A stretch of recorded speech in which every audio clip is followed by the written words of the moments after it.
Hey everyone, welcome to TWC Projects. I'm Ted, and if you're new to this channel, I do a lot of different projects. So today, in fact, I'm going to be doing something different than I've been doing in a while. I'm going to be creating something and do a little bit of carpentry to do it. So I hope you like it. Stick with me, and I'll show you what it is.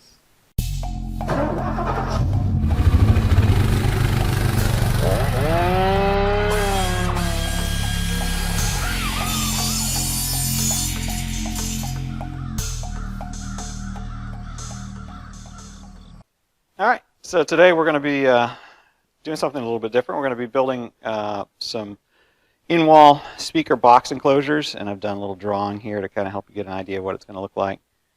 But basically, I have, they're actually going to go in the ceiling, but whether you're doing in-wall or in-ceiling, I have some nice speakers here. But, you know, in order to get the proper sound and to really help the noise from traveling through the walls and through the ceiling so that other rooms can hear it, which you don't really want, you'll want to build some type of an enclosure that helps isolate and keep any of that sound, oops, sorry about the bright lights, any of that sound that's coming from behind or going out through the back side of it, you want to keep that isolated. So what we're using today is a product, if you're familiar with it, it's kind of a fiber board, it's called MDF. We're just using 1/2 inch. You could use thicker if you needed to, but it's a very dense material, and it really helps with the sound dampening. So we're basically going to build a 12 by 12 box, 6 inches deep, and we're going to put a little bit of, hopefully I have some fiberglass insulation inside just to help keep from some of the sound bouncing around inside the box itself. And then this box will end up being completely isolated inside the ceiling, and the speaker will go through the drywall, and you won't see the box. It'll be above. And then, of course, on the outside of once the box is there, will also be some insulation covering that on the outside. So that'll help keep the sound down, and it'll help, isolate it from, that'll help keep the sound down from other rooms. And anyway, so what we've done is we've got a 2 foot by 4 foot piece of MDF. We're going to cut 12, 12, and then 6, 6, 6, 6, so that we have, and then those are all going to get cut in half again down the middle, so that we end up with exactly enough materials to make our box. Here's this cutout. These are nice. A lot of speaker companies provide these cutouts, so you can use this to, I can pop this out of here. Oop, kind of stuck. There we go. And I can use this to circle around to make my hole here, and then when I get ready to put up on the ceiling, I'll also use that to cut the hole in the ceiling. Either one, it doesn't matter. You can circle, go around the circle, and it'll fit right in. So with that, let's get started. We're just going to use table saw. And if you haven't worked with MDF before, really nasty stuff, right? It's such fine, creates a lot of micro dust. So I'm going to wear a mask, but I'm also kind of have a simple setup here, but I've used it before. It works real well. Where I use just a shop vac plug straight into the saw. So hopefully that'll collect most of that nasty stuff coming out. And like I said, I'll wear a mask too and try to just work carefully with that, because, you know, probably even then I'll have a black line around my nose from it. Depends on how much. We'll try to keep the dust down. But so that's what we're up to today. And let's get started.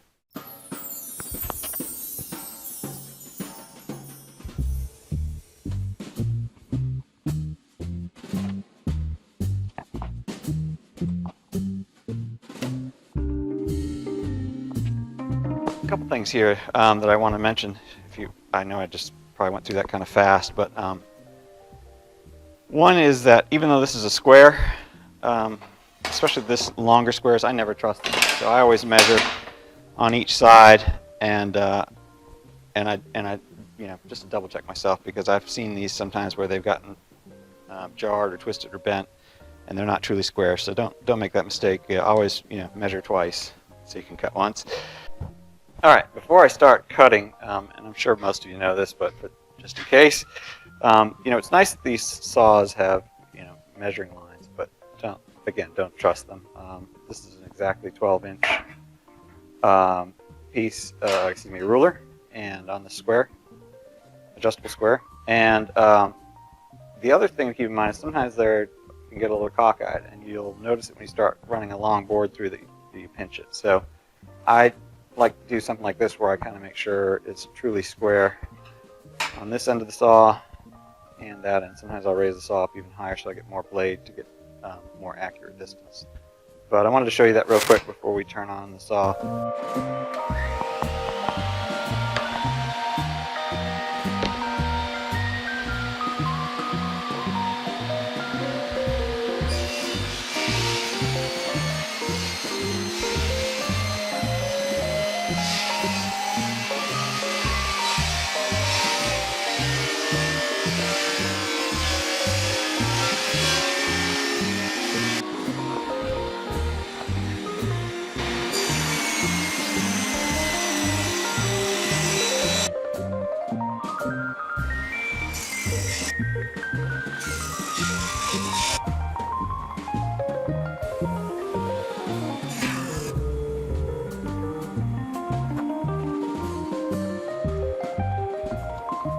So this is one of the differences between a really good saw and an okay saw. This is an okay saw that I bought years ago when I was in my early 20s. Didn't have a lot of money to work with, but it was a decent saw, and for as much as I used it, it's been excellent. So.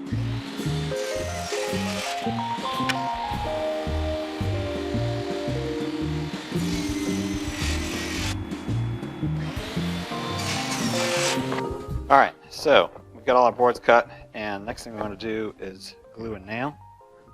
I've had the glue in my back pocket because it is so cold out here.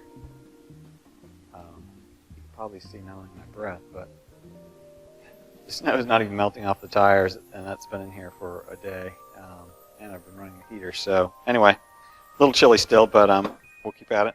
So I've got a little helper here, corner clamp, and a 90-degree clamp, and I'm going to utilize that just to help me. And I'm also putting these other boards on a level surface so that since it is, sometimes they can tip a little bit too. So we want to try to keep it as square as possible, and we're going to glue and then nail, and then we're going to go to the next one and work our way around, and then we'll work on the top and the bottom and cutting it out. So let's start there. And by the way, it's usually best to connect all 4 of these first before putting the top on, because if you nail these first to the top and then when you get to the end they might not touch, whereas this way I know they all touch, and if the the top board overlaps, I can always trim that off a little bit to make it fit nicely. So just hopefully it saves a little pain, a little frustration. So.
All right, now I want to make sure it's good square, so I'm going to keep moving right on through. And obviously we're not making furniture. If we were, we'd be clean, make sure the glue is cleaned off and everything is perfect and plain, but this is looking pretty good. So I'm going to go ahead and nail this on right now before the rest of it starts to dry, and that way I'll know it's square.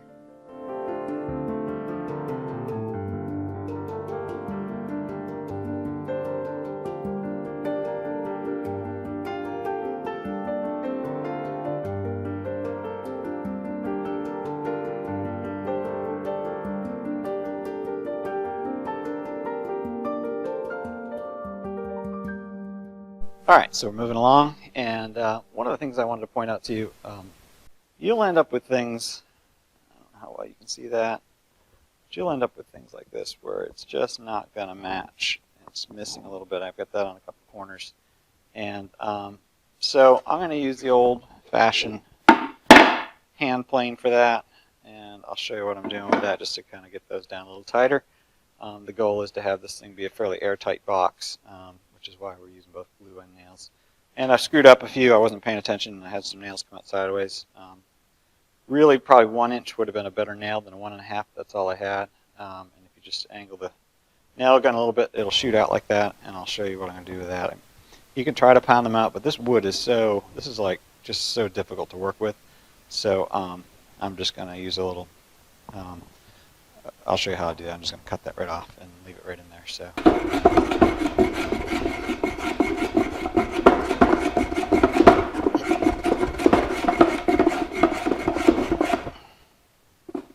It's pretty good. It's probably a good time for me to put that mask on. I can see a lot of that dust floating around. Alright, it's not going to be absolutely perfect because the glue will help, but you want to get it as tight as you can. See, there's just a little bit of a crack. Well, no, it's pretty clean. It's actually the black marker. A little bit of a crack maybe, so we'll get that glued in nicely though. Thought I'd show you that because I'm far from perfect. I don't do carpentry that much anymore. My dad did it. Of course, this is really embarrassing. There's 3 of them. The rest of them look good, but anyway, let's keep going.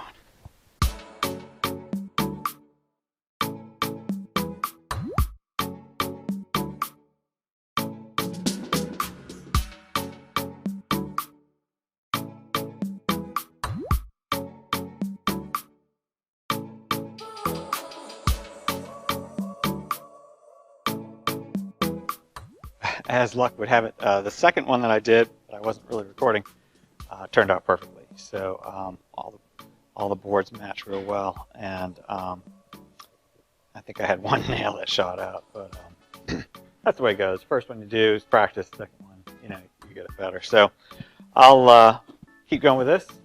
Just need to put the tops and bottoms on, and then we'll get into cutting out the circle, and then I'll see if I can find some insulation to poke down through the hole, and we'll be just about done. So.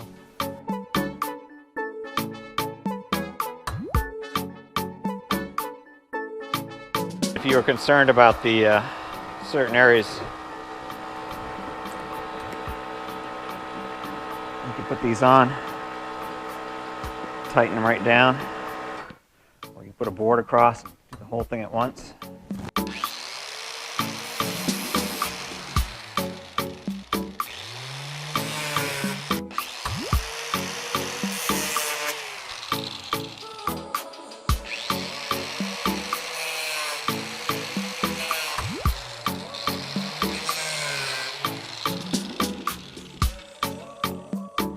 All right, you're probably wondering why is he bothering cutting those off, because they're going to go, this is going to go completely behind the wall, nobody will see it. It's just because when you're up there fiddling around trying to maneuver stuff, you don't want to catch your fingers on those nails sticking out. That wouldn't be any good. So as you saw, it took 2 seconds to cut them off, and a little bit safer now. So now that we've got our boxes built, let's get our center point. It should be 6 inches.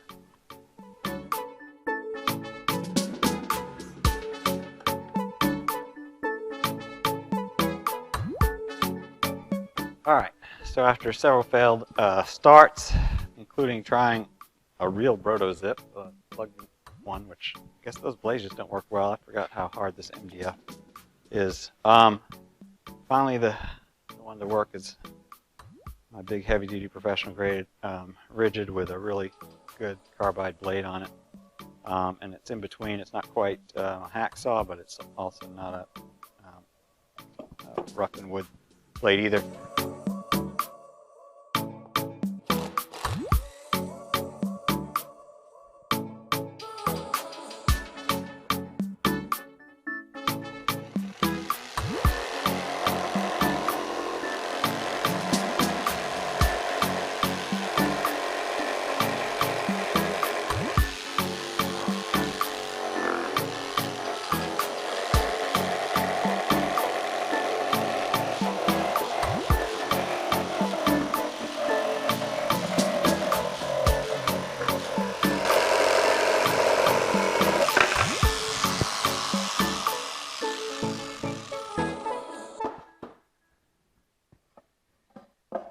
go.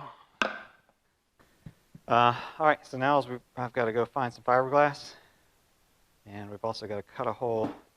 We need to make sure we have a hole either in the side or in the top, or whatever it is, because these are going to be up above the ceiling, and obviously wire needs to come in. So the last thing I need to do is just cut up I had a bag, R13, which is always something to have around. Never know when you need to kind of patch or fix something.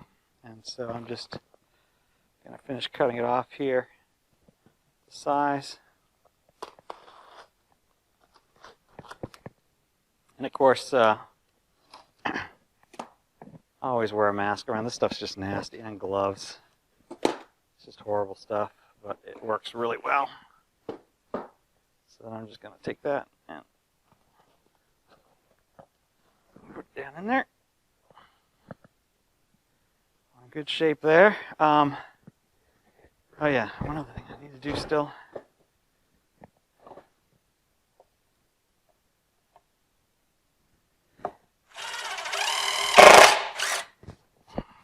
Make sure.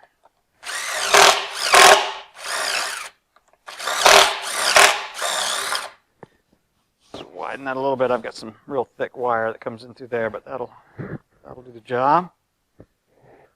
And I'll do the same thing with this one. But what I wanted to show you last thing was, so these typically come with a little screen on them.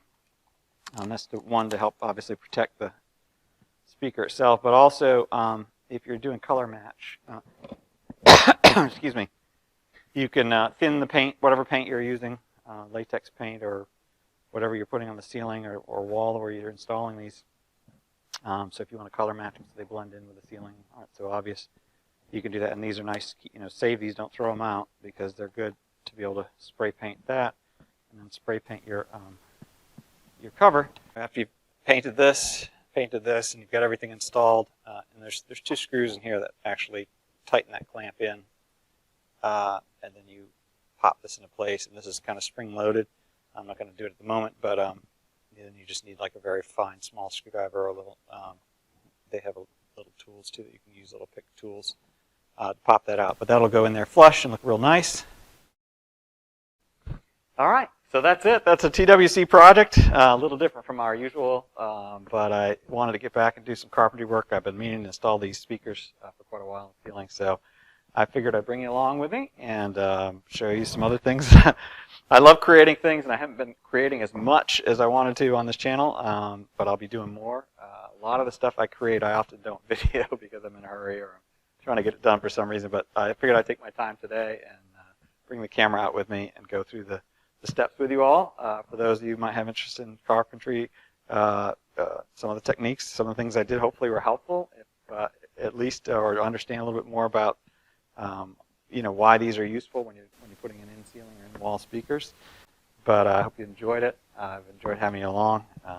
Please be sure to keep getting out there and create things, fix things, enjoy God's nature outdoors, and every day there's an opportunity to do something new and to use your hands and to be creative. So I hope you inspired to do that from this channel, and I'm grateful for you watching. Please, be sure to subscribe, like, hit the bell, share with friends if you find this interesting or entertaining and all. And got a lot of other videos I'm sure you've seen. Some of you, if you're new to the channel, I cover all kinds of things. That's why I call it TWC Projects. It's kind of whatever I'm working on, but I try to still have a theme and a purpose and have it a little entertaining and hopefully a little educational at the same time. So today it was probably a little too educational maybe, but it was still, I needed to do it, and I'm glad to have been able to bring you along. So have a fantastic week, and we'll see you next time.